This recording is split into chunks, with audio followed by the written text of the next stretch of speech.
LDF Thrithala മണ്ഡലം കമ്മിറ്റിയുടെ നേതൃത്വത്തിൽ CPIM സംസ്ഥാന കമ്മിറ്റി അംഗം MP രാജേഷ് നയിച്ച തൃത്താല മണ്ഡലം വികസന സന്ദേശ ജാഥ സമാപിച്ചു. LDF മണ്ഡലം കൺവീനർ PN മോഹനൻ മാനേജറായ ജാഥ ശനിയാഴ്ച രാവിലെ പറക്കുളത്ത് നിന്നും തുടങ്ങി വരട്ടിപ്പള്ളിയാൽ, ആനക്കര, കുമ്പിടി, കൂടല്ലൂർ, കോക്കാട്, VP കുണ്ട്, ചിറ്റപ്പുറം, കണ്ണന്നൂർ, ഞാങ്ങാട്ടരി, മേഴത്തൂർ, തൃത്താല, കൊടുമുണ്ട, കുളമുക്ക്, നാടപ്പറമ്പ് എന്നീ കേന്ദ്രങ്ങളിലെ സ്വീകരണങ്ങൾക്ക് ശേഷം വൈകിട്ട് പരുതൂരിൽ സമാപിച്ചു. സമാപന യോഗം ജില്ലാ സെക്രട്ടേറിയറ്റ് അംഗം MR മുരളി ഉദ്ഘാടനം ചെയ്തു.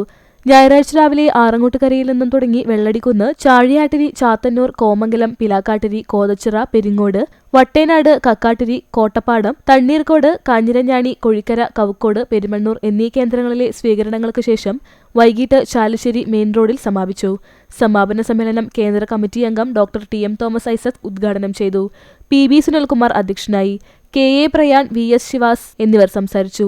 സ്വീകരണ കേന്ദ്രങ്ങളിൽ ജാഥ ക്യാപ്റ്റൻ MP രാജേഷ്, ജാഥാംഗങ്ങളായ TP Kunhunni, KP Sreenivasan, PR Kunhunni, VP Rejeena, T Sudhakaran, KA Shamsu, MK Pradeep, AK Devadas തുടങ്ങിയവർ പങ്കെടുത്തു.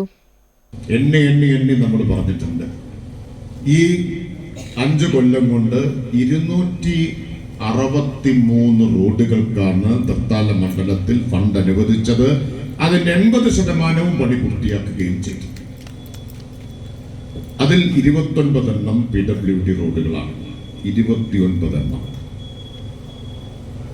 11 എണ്ണം പണി കഴിഞ്ഞു, 7 എണ്ണം പണി നടക്കുന്നു. കഴിഞ്ഞ 2 വർഷങ്ങളിലായി ഫണ്ട് കിട്ടിയ റോഡുകൾ ഇപ്പൊ പണി തുടങ്ങും.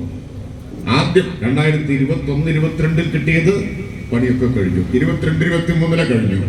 23-24 കഴിഞ്ഞു. അവസാനത്തെ 2 കൊല്ലത്തെ ഇപ്പൊ പണി തുടങ്ങും. ഞാൻ ആ റോഡുകളുടെ മുഴുവൻ പട്ടിക പറയാനുള്ള സമയം വിടില്ല.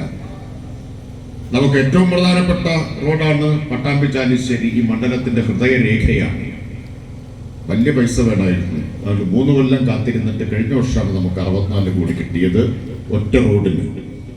അതിന്റെ നിർമ്മാണം ഇപ്പോ ത്വരിതഗതിയിൽ നടന്നുകൊണ്ടിരിക്കുന്നത് നിങ്ങൾക്ക് എല്ലാവർക്കും കാണാം. ആ നിർമ്മാണം കഴിയുമ്പോൾ 1ാം ക്ലാസ് റോഡ്